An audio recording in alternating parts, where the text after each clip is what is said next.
Good morning बच्चों। अब हम देखेंगे कि कोष्टक क्यों प्रयोग करते हैं। तो हम देखते हैं कि जैसे हम दो या दो से अधिक कोई संख्याएं होती हैं तो उन संख्याओं को के संबंध को व्यक्त करने के लिए हम कोष्टकों का प्रयोग करते हैं। जैसे मान लीजिए 120 के में आपको क्या करना है, 3 और 4 के गुणनफल का भाग देना है। तो क्या उसको कैसे निकालते हैं, इसको ऐसे निकालते हैं जैसे मान लीजिए 120 भागित 4 गुणित 3, ऐसे कर लेंगे। तो ये हमने कौन सा ब्रैकेट लगा दिया, ये हमारा छोटा ब्रैकेट है ना। तो ऐसे ब्रैकेटों के बारे में हमने यहाँ पर देखा है कि ब्रैकेट कितने प्रकार के होते हैं और को कैसे करते हैं। चलिए सीखते हैं।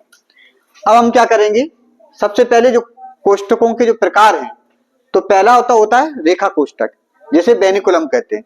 दूसरा होता है छोटा कोष्टक, है ना, जिसे हम राउंड ब्रैकेट कहते हैं, जिसका ऐसा चित्र बना होता है। ये होता है मंझला ब्रैकेट, जिसे हम कर्ली ब्रैकेट इस प्रकार का आपको देखने को मिलेगा, है ना। और बड़ा कोष्टक जैसे हम स्क्वायर ब्रैकेट कहते हैं, उसको ऐसे कहीं पर लगा है सवाल में, तो उसको हम सॉल्व करते हैं। तो सबसे पहले हम क्या करते हैं, कोष्टक को प्रयोग सॉल्व करने के लिए हम क्या करेंगे, कैसे हम प्रयोग करेंगे इसको। तो सबसे पहले क्या होता है हमारा, अगर कहीं पर जिसे हम बार ब्रैकेट या रेखा कोष्टक कहते हैं, तो ये लगा होगा तो सबसे पहले इसको सॉल्व करेंगे। इसके बाद अगर ये लगा है छोटा कोष्टक तो उसको सॉल्व करेंगे। अब हम देखेंगे कि कोष्टक का जो बायां भाग होता है, यानी कि प्रत्येक कोष्टक का बायां भाग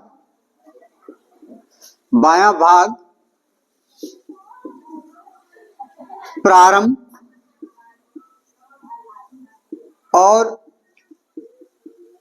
दायां भाग जो होता है, दायां भाग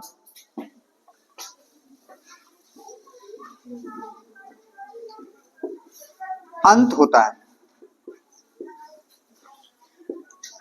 और इसकी जो सरलीकरण की क्रिया होती है, यानी कि कोष्टकों के कैसे हम सरल करते हैं, तो उसको हम क्या करेंगे। तो सबसे पहले हम क्या करते हैं कि सरलीकरण की क्रिया क्या होगी, सबसे पहले हम रेखा कोष्टक हल करेंगे, फिर छोटा कोष्टक, फिर मंझला कोष्टक और इसके बाद बड़ा कोष्टक। यानी कि इतना हमको ध्यान देना पड़ेगा कि सबसे पहले हमें यह देखना पड़ेगा सवाल में कि सबसे पहले कोष्टक के अंदर वाला भाग, यानी कि अगर मंझला ये आपका रेखा कोष्टक लगा है तो पहले रेखा कोष्टक को हल करेंगे, फिर छोटा कोष्टक, इसके बाद मंझला कोष्टक हल करेंगे, इसके बाद बड़ा कोष्टक करेंगे। इस क्रम में हम सवाल की सरलीकरण की क्रिया करते हैं, है ना। तो सरलीकरण की क्रिया के में हमें सबसे पहले ध्यान देना पड़ेगा कि पहला पॉइंट ये है। पहला पॉइंट क्या है कि पहला पॉइंट है कि अगर मान लीजिए जो अगर आपके कोष्टक के बाहर, कोष्टक के पूर्व यदि धन का चिन्ह लगा है, यदि धन का चिन्ह लगा है तो कोष्टक के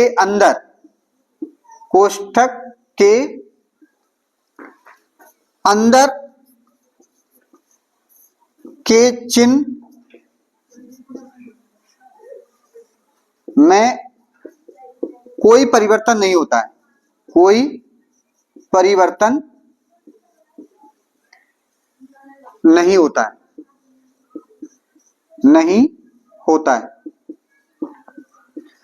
ठीक है।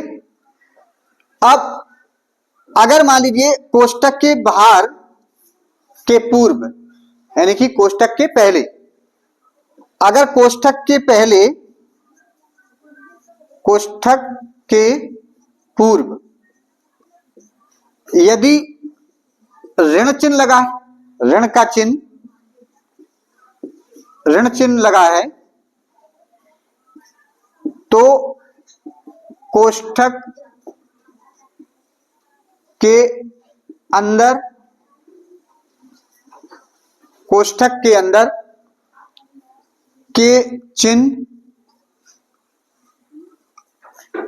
में परिवर्तन होता है, परिवर्तन होता है। ये परिवर्तन कैसे होता है? अगर धन का चिन्ह है, धन चिन्ह ऋण में तथा ऋण चिन्ह धन में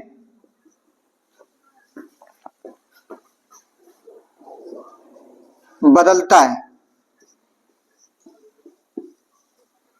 अर्थात जैसे चिन्हों का अगर गुणा करेंगे तो चिन्ह अगर ऋण का चिन्ह का गुणा करते हैं तो वो चिन्ह बदल देता है। अगर ऋण ऋण ऋण का गुणा ऋण में होगा तो वो धन हो जाएगा, धन का गुणा अगर ऋण में होगा तो वो ऋण करेगा।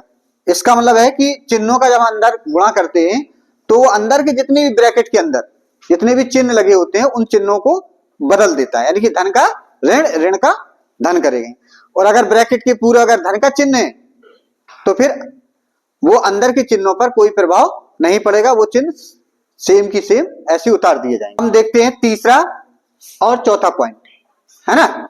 तीसरा पॉइंट में क्या है, यदि कोष्टक के पहले या बाद में कोई संख्या हो और उस संख्या तथा कोष्टक के बीच में कोई चिन्ह ना लगा हो तो वहां पर गुणा का चिन्ह समझना चाहिए।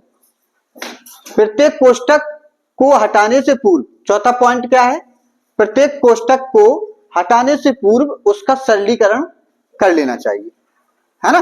कैसे सरलीकरण? जैसे मान लीजिए अगर हमारा 4 धन 3 लिखा है ना, इसके ऊपर बार लगा है, फिर यहां पर छोटा कोष्टक, फिर यहां पर मान लीजिए 4 धन लिखा है, फिर यहां मझला कोष्टक। तो हम क्या करेंगे, पहले हम क्या करेंगे, इसको हल करेंगे, है ना।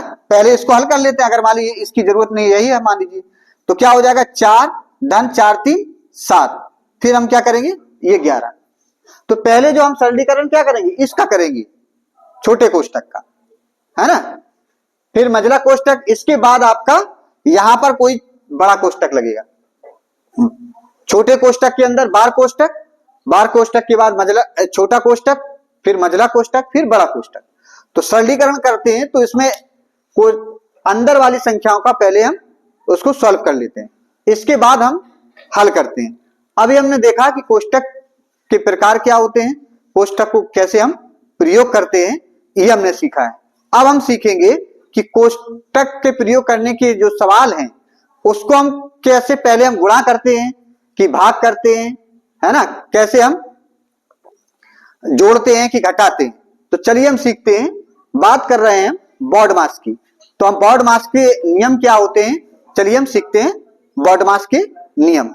ठीक है, चलिए हम सीखेंगे कि बॉडमास क्या होता है, इसका फुल फॉर्म किसे कहते हैं। सबसे पहले तो हम बॉडमास के बारे में देखते हैं कि बॉडमास है क्या, है ना। तो बॉडमास में जब हम सरलीकरण करते हैं, संख्याओं का जो कोई सवाल दिया है उसका सरलीकरण करते हैं तो बॉडमास का ही प्रयोग करते हैं। बॉडमास का नियम, बॉडमास का नियम होते क्या है, चलिए हम सीखते हैं कि बॉडमास क्या होते हैं। इसमें क्या है कि B4 हम देखते हैं, B4 होता है ब्रैकेट, BRACKET,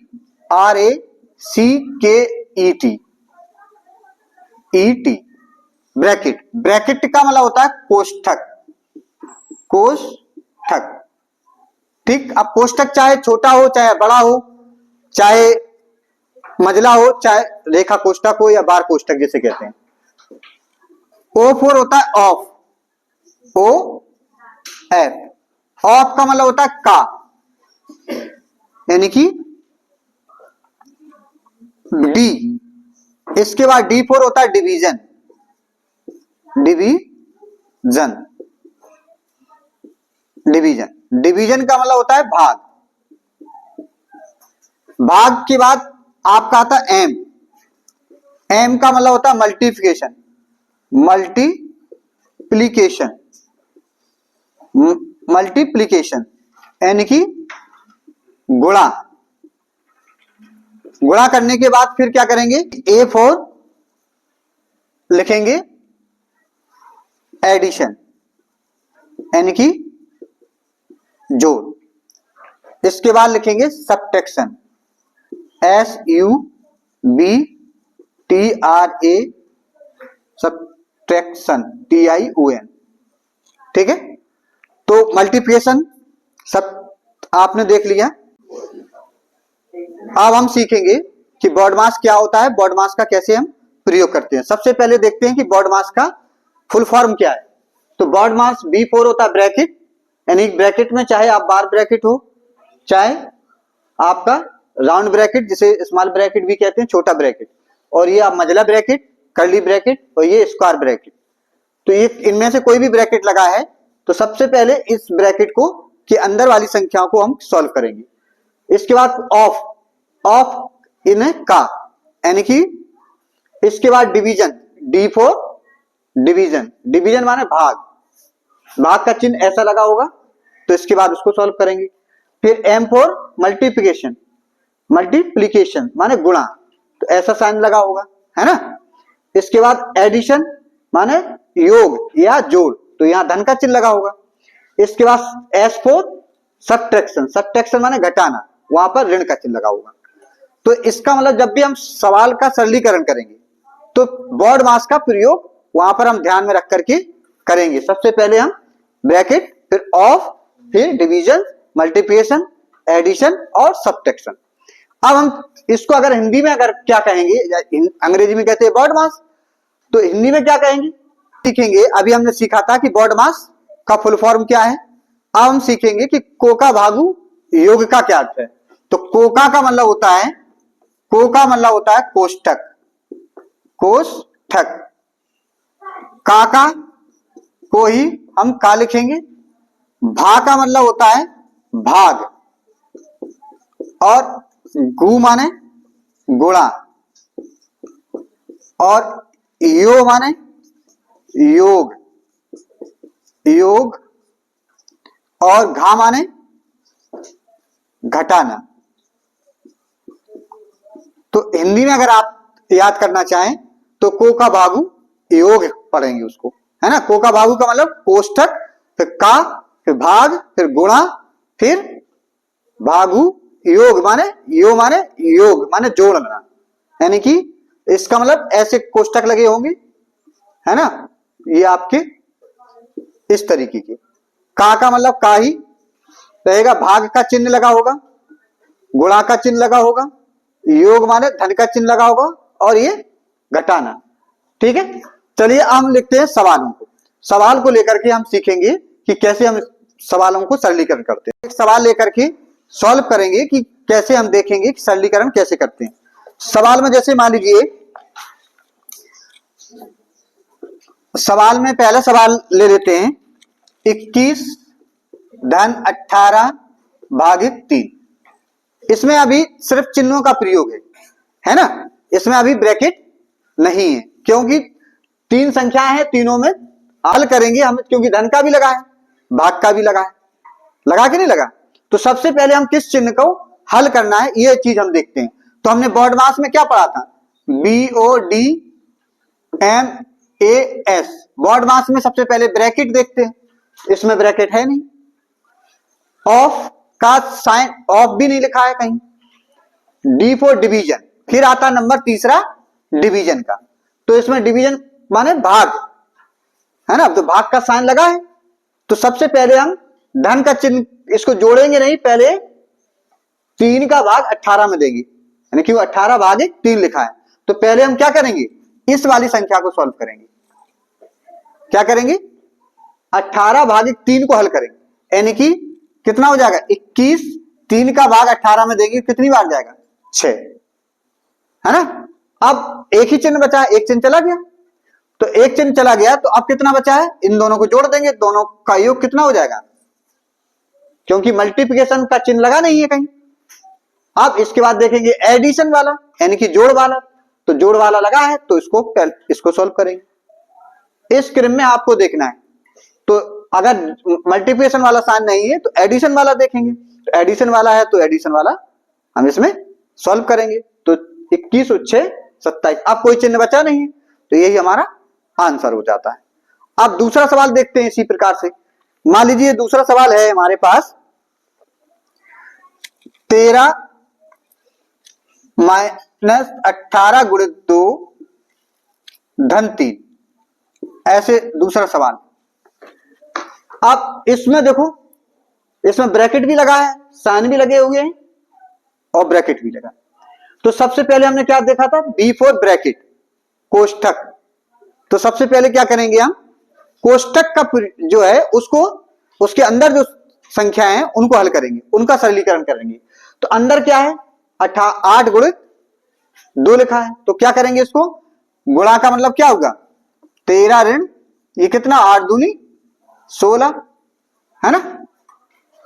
फिर हमने ये बताया था कि ब्रैकेट के बाहर जो संख्या है हो या चिन्ह लगा हो तो उसका हम अंदर गुणा करते हैं। तो 16 धन की है तो क्या करते हैं, चिन्ह बदल जाएगा, यानी कि अगर 16 धन की है तो ये ऋण की संख्या हो जाएगी, और ये धन का 3 लिखा है। अब यहां देखो ऋण लगा है या धन लिखा है, तो इसमें हम क्या करेंगे, सबसे पहले बॉड मास के अनुसार देखेंगे, डिवीजन है नहीं, मल्टीप्लिकेशन है नहीं, एडिशन, एएस माने एडिशन सब्ट्रैक्शन। तो सबसे पहले जोड़ेंगे, तो धन के 3 और 13 कितने हो गए, 16, 16 में से 16।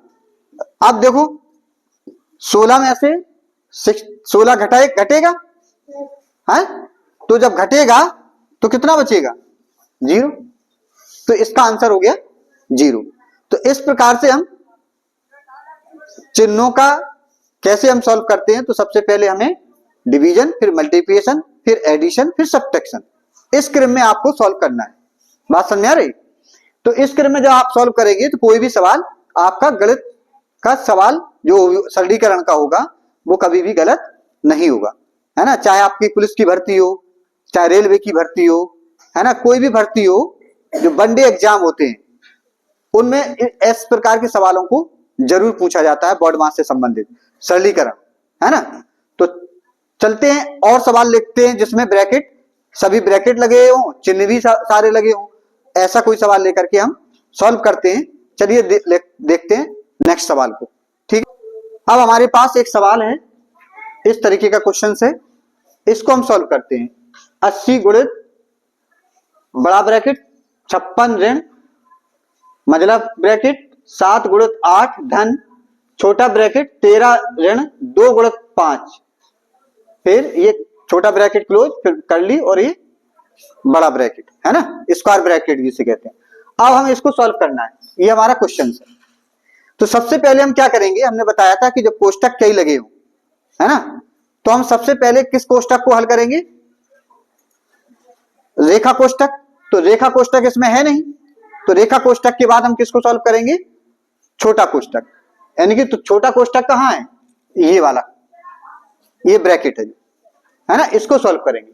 तो इसको संख्या को ज्यों की त्यों लिखेंगे, जल्दबाजी नहीं करना है, ऐसे सवालों को बहुत आसानी से हल करना है। तो सवाल हल करेंगे तो क्या करेंगे, सबसे पहले इसमें क्या लिखा है, गुणा का चिन्ह लगा है, चिन्हों का भी ध्यान देना है। तो गुणा को मल्टीप्लिकेशन पहले करेंगे, तो 5 दूनी 10 हो गया। इसके बाद 80 56 ऋण 7 गुणित 8 धन। अब ये छोटा ब्रैकेट हल करेंगे तो 10 13 में से 10 घटेगा तो 3 बचेगा, तो छोटा ब्रैकेट खत्म हो गया। अब बारी आती है किसकी, इस मझले ब्रैकेट की, है ना। तो मझले ब्रैकेट वाली अंदर वाली संख्याओं को हल करेंगे। जब मझला वाले ब्रैकेट के अंदर सॉल्व करेंगे तो कितना आएगा, सबसे पहले क्या करेंगे, गुणा करते हैं, क्योंकि मल्टीप्लिकेशन फिर एडिशन फिर सब्ट्रैक्शन, यानी कि पहले गुणा फिर जोड़ फिर घटाओ, है ना। और गुणा के पहले अगर भाग का चिन्ह है तो फिर जिसमें भाग का लगा नहीं, तो गुणा करेंगे 7 अट्ठे 56 धन 3, फिर अब धन का चिन्ह आ गया तो धन का चिन्ह लगा हुआ है, तो क्या करेंगे, जोड़ देंगे, तो कितना हो जाएगा, 56 और 3 59। अब इसके बाद क्या करना है कि इस ब्रैकेट को तोड़ेंगे तो ये ऋण का चिन्ह अंदर जाएगा, तो ये 59 यानी कि 59 हो जाएगा। ये छोटा मझला ब्रैकेट जो है खत्म हो जाएगा, हट जाएगा, यानी कि 80 गुणित 56 में से, आप देखो 56 किसकी संख्या, धन की, और ये किसकी है, ऋण की, तो ऋण की संख्या ज्यादा है तो किसकी बचेगी, ऋण की ही तो बचेगी। ऋण की कितनी बचेगी, 3, क्योंकि 59 में से 56 घट जाएगा, तो आपका ऋण का 3 बचा, और ऋण का 3 इसके साथ गुणा होगा तो 8 तिया 24, 240 ये आंसर आ जाएगा, ऋण का 240। तो इस क्रम में हम इसको सॉल्व करते हैं। अब हम चलते एक क्वेश्चन और ले लेते हैं और स्पष्ट करने के लिए चलिए सीखते हैं। अब हम देखते हैं दूसरा सवाल। हमारे पास क्वेश्चन है 3 minus in bracket 3 minus curly bracket 3 minus small bracket फिर 3 माइनस 3 माइनस 3, इसके ऊपर ये लाइन लिखी है, इसको हम कहते हैं बेनुकुलम या बार ब्रैकेट या रेखा कोष्टक। तो इस प्रकार से ये हमारे पास देखो कोष्टक भी लगे हैं और चिन्ह भी 3 3, ये ऋण का चिन्ह लगा है और अंक हमारे 3 3 है। ऐसे सवालों को कैसे सॉल्व करेंगे? ऐसे सवालों को सॉल्व करने के लिए सबसे पहले क्या करेंगे हम, ऐसे सबसे पहले हम बार ब्रैकेट जो है, ये लाइन खींची है ना, रेखा कोष्टक किसे कहते हैं, बेनुकुलम, तो इसको सॉल्व करेंगे। तो बकाया संख्या को सेम उतार देंगे 3। आप देखो 3 में से ये क्या है, ये अंदर है ना, ये मान लीजिए इतना है ऐसे इतना, क्योंकि 3 में से 3 जाएगा कितना बचेगा 0, तो यहां पर 0, तो ये वाला ब्रैकेट हट जाएगा, फिर ये आपका छोटा और ये बचा। अब देखो 3, अब 3 माइनस ये 3, अब ये 3 में से 0 घटेगा तो 3 बचेगा, और 3 बचेगा तो ऋण का ये ब्रैकेट हटेगा तो 3 ऋण का 3 आ जाएगा। अब देखो, अब ये ऋण का 3 में से 3 घट गया तो क्या बचा 3, ये भी 0 हो गया है ना, तो ये 0 हो गया, तो ये भी ब्रैकेट हट गया। अब क्या बचा, ये 3 में से 3 घट गया तो कितना बचा 3, तो 3 बड़ा ब्रैकेट के अंदर आएगा, तो 3 में से 3 घटेगा तो यहां क्या आ जाएगा 0, यानी कि ऑल ओवर क्या हो गया, ये सवाल का आंसर 0 आ गया है ना। चलिए सीखते हैं, एक और क्वेश्चन ले लेते हैं, अगला क्वेश्चन। अब हम देखते हैं क्वेश्चन नंबर अगला। इसमें क्या है, इसमें आप क्या देख रहे हैं कि इसमें देखो ये बार ब्रैकेट लगा है, ये आपका छोटा ब्रैकेट, ये मझला ब्रैकेट और ये बड़ा ब्रैकेट, इसके बाद ये यहां पर 14 लिखा है और ब्रैकेट के बाहर माइनस साइन लगा है। तो इसको हम क्या करेंगे, सबसे पहले हमने देखा है कि आपको करना क्या है, सबसे पहले हमें करना है ब्रैकेट पर ध्यान देना है कि ब्रैकेट सबसे पहले कौन सा, क्योंकि ब्रैकेट में जो बार ब्रैकेट रेखा कोष्टक जिसे कहते हैं तो उसको हम पहले सॉल्व करते हैं, इसके बाद छोटा ब्रैकेट। तो ब्रैकेट के अंदर वाली संख्याओं को सॉल्व करने के लिए सबसे पहले हम ये बार ब्रैकेट हटाएंगे तो 6 में से 2 घटाएंगे तो बचेगा 4 और बार ब्रैकेट हट जाएगा। इसके बाद हमारा ये बार ब्रैकेट यानी कि रेखा कोष्टक को हटाने पर ये आया। इसके बाद हमने देखा, क्या देखा कि अब हमको कौन सा कोष्टक हटाना है, तो ये हमारा छोटा कोष्टक को हटेगा पहले, तो 7 में से 4 घटेगा कितना बचेगा 3, ये भी खत्म।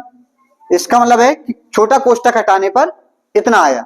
अब हमको कोष्टक कौन सा घटेगा, मझला कोष्टक, तो मझले कोष्टक के अंदर कौन सी संख्या है 9 ऋण 3, ऋण 3 में से घटेगा तो कितना बचेगा 6, 9 में से 3 घटा तो कितना बचा 6, यानी कि मझले कोष्टक भी आपका ये जो है खत्म हो गया, यहाँ ये मझला कोष्टक खत्म हो गया। अब बचा ये वाला कोष्टक बड़ा है ना, इसको बोलते हैं स्क्वायर कोष्टक।